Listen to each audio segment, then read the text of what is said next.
All right, so back to the music now. Back to the music. So, okay, we know about your background and everything. One thing that I don't think I even knew when I first heard this record, Atmosphere, by the way. We added Atmosphere on B96. You're going to hear that in rotation. Kaskade's new single. Very cool, very cool. But this is awesome news, thank you. One of the coolest things about that song is that you are the vocalist. You're the singer of that song. This is me singing. So sing it right now, go. Go. You guys want to do it? We'll do a 3-part piece here. I'm tenor one. Actually, in one interview, they wanted to do that. They're like, we got this thing up for YouTube. We want to do this a cappella. I'm like, wait. No, when do we rehearse? I'm going to pull Britney Spears and lip sync if you're cool with that. If everyone's cool with that. So why did Kaskade, super producer, DJ, EDM superstar, want to get now in front of the microphone and be a vocalist too? I think there was a lot of reasons.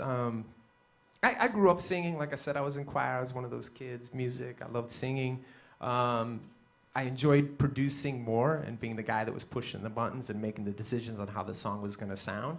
But as electronic music has kind of matured and grown up and people are really starting to see the artistry behind the production and the fact that I'm writing my own songs, I think it was important for me to kind of step out and be like, listen, I don't have to sing this song perfectly, but this is my song, this is my story, and I'm going to sing it. And I thought the time was right. Everyone's like, why'd you wait 8 albums? This is crazy. You can sing more. And I'm like, all right, I guess I will. I don't know. I just didn't think about it. And you know, a lot of these different artists, you know, these huge is it cool if people call you EDM artists? Are you cool with that? Or listen, whatever you want to call it. I grew up calling it house music. Everyone now calls it EDM. I refer to it EDM. It's like, we got to have the same vocabulary so we can speak to one another. So it's like, call it whatever you want to call it. I don't care. So being one of the biggest house music artists on the planet, I mean, we're from Chicago. That's what's up. A lot of these DJs, and I'm not going to single anybody out, but when you go to these events, I mean, there's tons and tons of people who are appreciative and love to be there.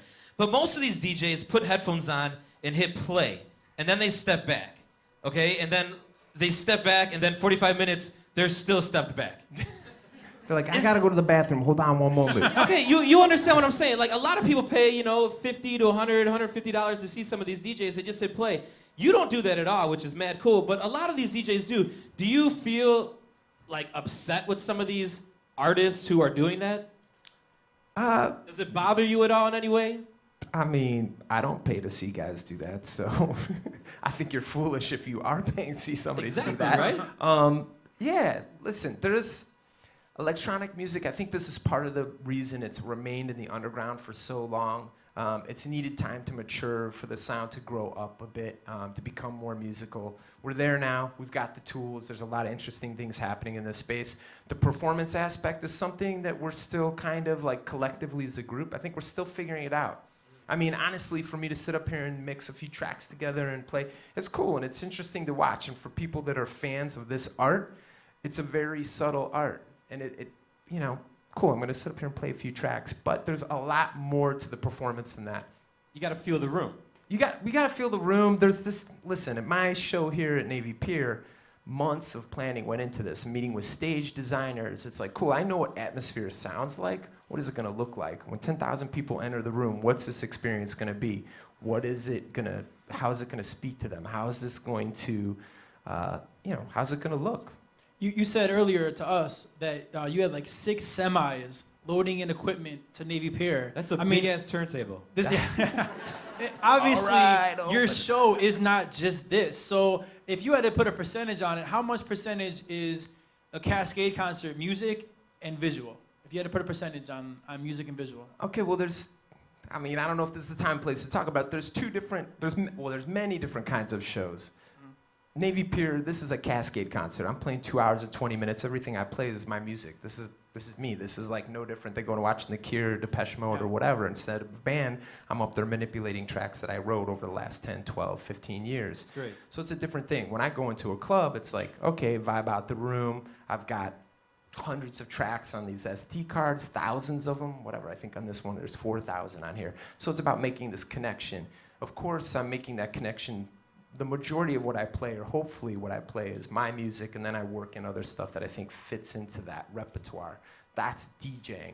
When I do a Kaskade concert, it's a different thing. It's about me being a part of the entire design of what the show is going to look, feel, and sound like. Obviously, the sound part is easy. I've been doing this for 20 years. I know what it's going to sound like. Cool. Now I got to meet with stage designer. Now I got to meet with a graphic designer, to animating this stuff, sitting up there and being like, cool, this is what I want to be on the screen. These are what the lyrics mean to me. This is where I was in, the headspace I was in. When I wrote the song Eyes, this is what I was thinking about. This is what it needs to feel like. How do we portray that? So it's awesome. a whole That's cool. It's a whole thing that we're coming up with. And I mean the aspect of performing and being a performer and connecting with the people, that's really important too. And you took the next step at the Barclays Center over the weekend in Brooklyn, where you actually got out and grabbed the microphone and sang your song, correct? Yeah. In this, I mean, look, I sing Atmosphere. Why not sing it live? I think in these in the concert setting where it's like my own sound people, my own staff. I've got 60 people over there at Navy Pier setting up the stage right now. It's very easy for me to have in-ear monitors and have a proper setup like Beyonce or Britney Spears or any of these performance, singers, whoever. Now, were you nervous though? I mean, like singing is different than DJing. So, like, was there a different nervous energy? In Miami, dude, the footage of me, because I've been filming the last like 5-6 years of my life. When I started recognizing this explosion in popularity within the music, I've just been recording a lot of it, and I look back at the footage. And listen, I still get nervous to play big shows, of course. At Austin, I'll be nervous, but it's like, this is my comfort zone, man. I've been doing this for 20 years. I've played 2,000 or 3,000 shows. For me to stand here, this is where I feel very comfortable.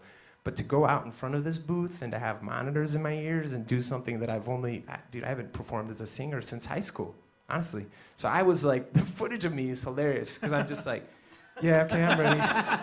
All right, yeah. What time is it? When do I go? Hey, I gotta go to the bathroom. Wait. It's just, we're looking back at it. Everyone's just mocking me. I'm like, oh, what? Usually I'm like, yeah, let's do this. Yeah, But look right behind you right now. This was you at the Barclays. Give this up right here, man. This is huge. Yeah. This was over the weekend out in Brooklyn. This is actually Staples Center last year, but Barclays looked like this, except I think there's one more tier up in Barclays. Yep. I mean, look at all those people. Just dots. Yeah, they're kind of pixelated. But I mean, who cares? I mean, it's gotta be so cool that you have fans, and you probably know you have fans. People love and enjoy your music. But when you walk out and you see that, I mean, look at your hands in the air. It's like you're like a touchdown. I mean, like you're like, do you feel like man, I made it? I mean, you're like, hey man, I did it. I mean, look at that. I mean, a lot of DJs would love to be in your position right there. I mean, this for me was a humongous moment, and there was definitely like that, oh, what? Like, what just happened moment for sure. And it was right about this time or shortly after that. There's a picture that was taken right before this or right after, where I'm just like, oh man, because this is the first time the lights went up on the second encore at Staples Center, and a bunch of photos got taken at this point.